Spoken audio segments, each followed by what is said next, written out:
As families get ready to celebrate the holiday season, which can often be a time of joy, for many it highlights the struggles of those living in unsafe and abusive situations. Let's welcome back Tasha Connors, CEO of My Sister's House, the Lowcountry's leader in domestic violence survival services. It's good to have you back with us. Thanks, Layla. And thank you for your continued work with My Sister's House. It has been truly a safe haven for so many women and children in the community. And I understand that you were stretched pretty thin this year. Can you tell us a little bit about 2023 and the impact? Yeah, as we're wrapping up our annual impact numbers, we've seen a significant increase in the number of people who are calling for our services, reaching out for therapy, emergency shelter, court advocacy. Literally all of our programs have seen a substantial increase this past year. Why do you think that is?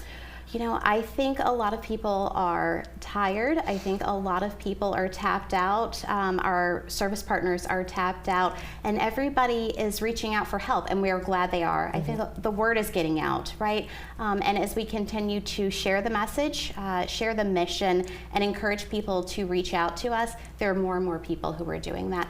More and more people who are recognizing that they are in unsafe or dangerous situations, searching for help. And we want to be able to say yes to everybody.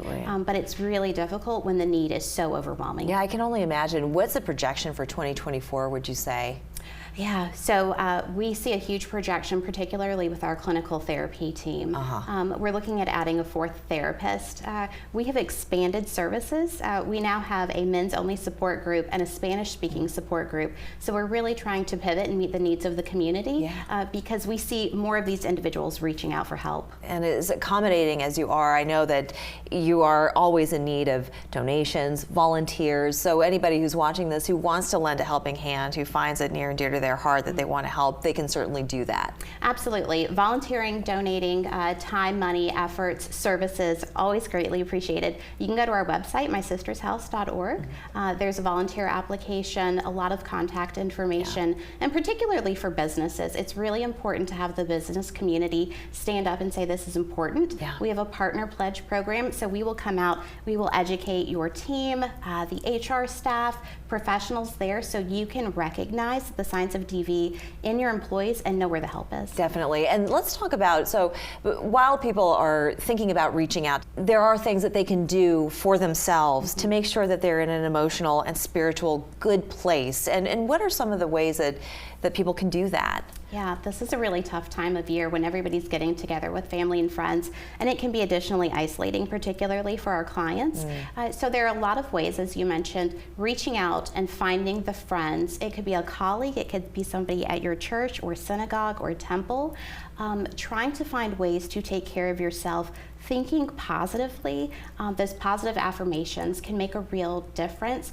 Have a reflective journal. Think about things that give you the space and the time to be good to yourself. And then there are just some logistic things.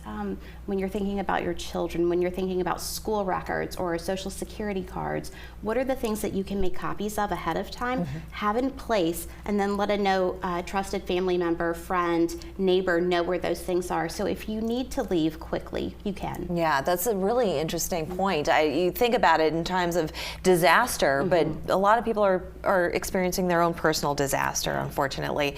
So having those documents at the ready, and then also just taking time for yourself, getting yourself into a headspace that you can deal with the challenges that lie ahead as well.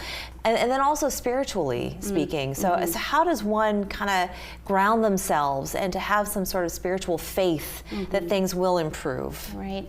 So, you know, like I said, if you're religious and you're part of a community, obviously reach out to that community. Meditation can be really great. Yoga. So finding things where you feel really grounded. You'll hear a lot in therapy about putting your feet on the ground. Maybe you have your shoes off and your socks off, and you are thinking and you are placing yourself in that moment. How can you ground yourself in that moment and sort of get all of the white noise out of your head?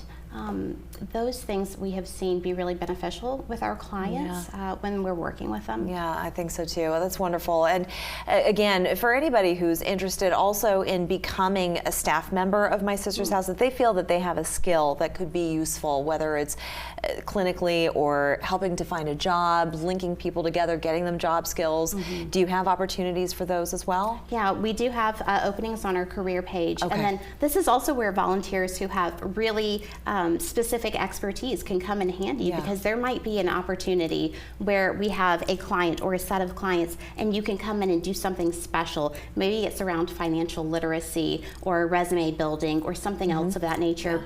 So come to us and talk to us, and we'll see what possibilities we can entertain. That's wonderful. Thank you so much, Tasha Connors. Always great to have you with us, and we certainly wish everyone out there a warm and safe and happy holiday season.